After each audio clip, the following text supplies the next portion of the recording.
And I was born Clarice Duckett, Clarice Marie Duckett in 1942, June 29th, in Roanoke, Virginia. In Roanoke, Virginia, my parents were Willie Lou Smith Duckett and Willie James Duckett.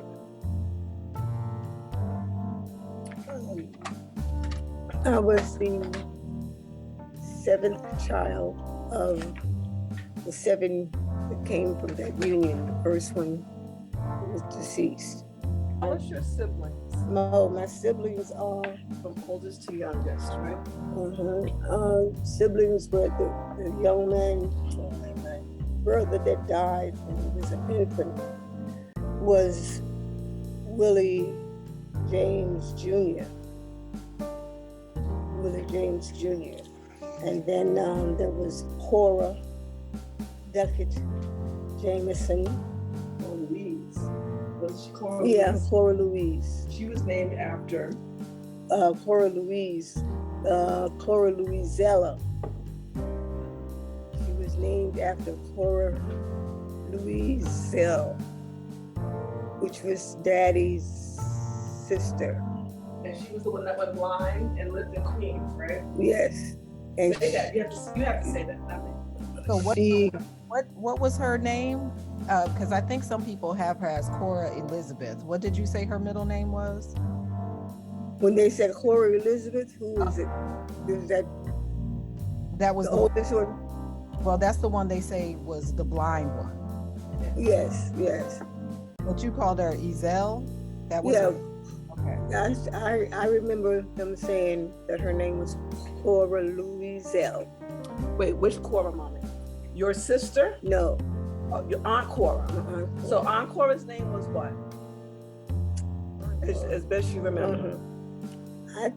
I would just remember Aunt Cora, but I thought I had heard them say that her name was actually Cora Louiselle.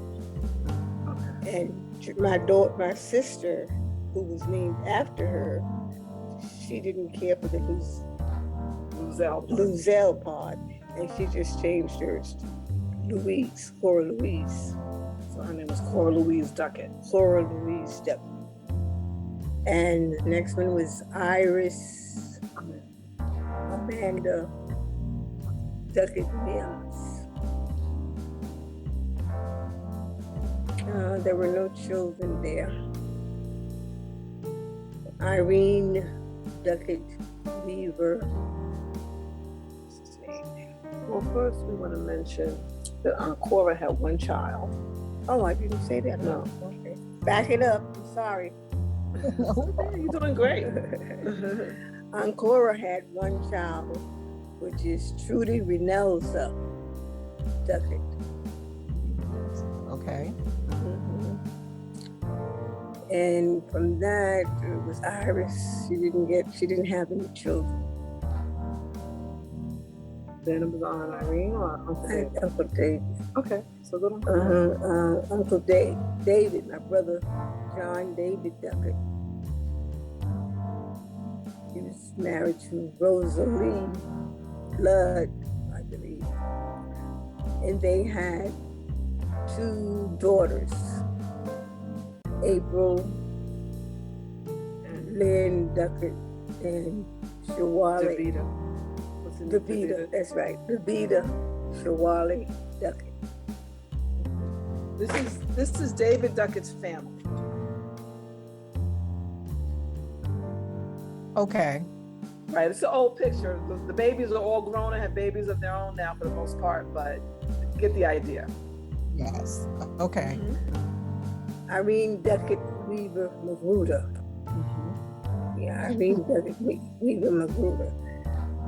She had 4 children. Can I interrupt you a minute? I'm sorry. John David Duckett, where did he get his name from? Daddy and Uncle John. Chris, that's why I wanted to ask you a question. Who was Uncle David named after? Like Cora Louise was named after Aunt Cora. Your dad had a brother named John, did he not?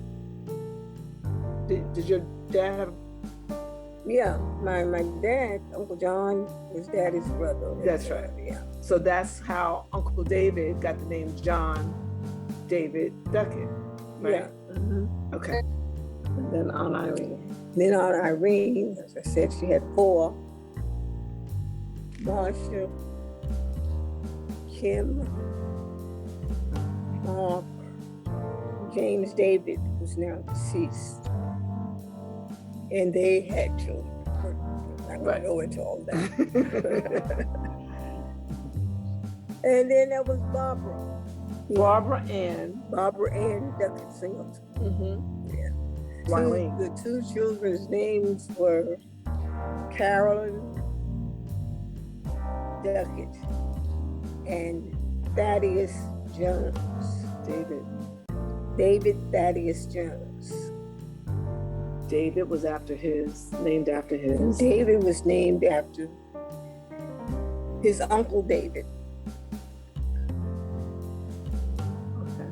And right. So then it was me. Right? And then they all had children. And they all had children. Can you tell me about your chosen name change?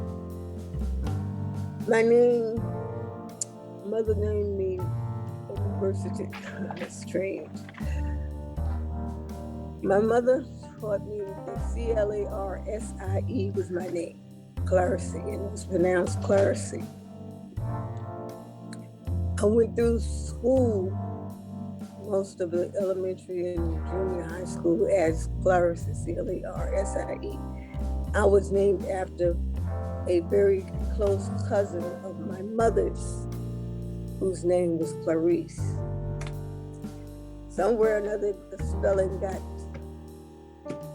misplaced or something, and I found it in the Bible, I think it was, some papers, that although that cousin's name, we called her Tat, but her name was actually Clarice. Okay. But my mother has taught me to spell my name Clarsie. I don't know how they went about pronouncing it and all that, but that's what it was. Until I started to come to New York and I tell them my name and they never heard of such a name. It ended up being Clarice. So I've been Clarice for the last 50 years, I guess. Yeah. And then how'd you get to Adjowa? And came to Adjowa. I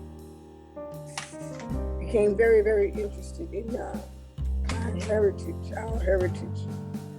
and going to African lectures and things of that type. And there was a young lady that I thought she was an African, but she was from the islands. She was from South Carolina, and I guess they came from the islands. And she was very interested in her heritage as well. So she knew that, because I was born on a Monday, that name was Adjowa. So that's when I first started claiming that name. Because I said if my mother had known, she probably would have called me Adjowa as well. So I added, I am Adjowa Clarice Duckett Miller. Okay. And then I had an opportunity to go to the continent, thank God, north, south, east, and west. And when I was in Ghana, they confirmed, that Monday was Adjowa. So I just held on to it and kept that. How long were you in Ghana? I was in Ghana, I guess about 2 weeks. Yeah, it had to be 2 weeks. 2 weeks. Yeah, about 2 weeks. Did you ever live in Africa? And I lived in Kenya for a year. I taught. I was teachers for Africa. Oh, that's exciting. Very exciting. And I remember leaving from a family reunion to go on the trip. Family reunion was in South Carolina. And that's where we started, right? The civil rights movement. Yeah, because I remember on the bus, I used to come on the bus to New York to visit my sister Cora. And remember, as well as in the city of Roanoke, Virginia, we had to sit in the back. But when the civil rights movement began, and I was hearing that, I wanted to take part in it too. So before that even happened, the water fountains in the 5 and dime was black and white. And I decided I want to see what this white water tastes like. So I drank from the white fountains. I drank from the white fountains all the time. And then drank from the white fountains. I never got really in trouble there, but I did. Oh, I know. I got in trouble when I got on the bus. And the guy was telling me to sit in the back or something. And I wasn't going to sit in the back. I just sat, you know. And they called the police and my mother and the church and all the folks. Yeah. How old was I? I guess I was about 13, less than 15. Not over 15. One of the things that I remember Aunt Ezel sharing with me one time when I was visiting her was her day's sharecropping. I'm not sure where she was, which state she was doing it, but I remember being astounded, to your point that, the history that we speak of was not that long ago. I was like, you mean to tell me you used to pick cotton? She was like, yes, I did. And that was really remarkable to me. I just wanted to share that.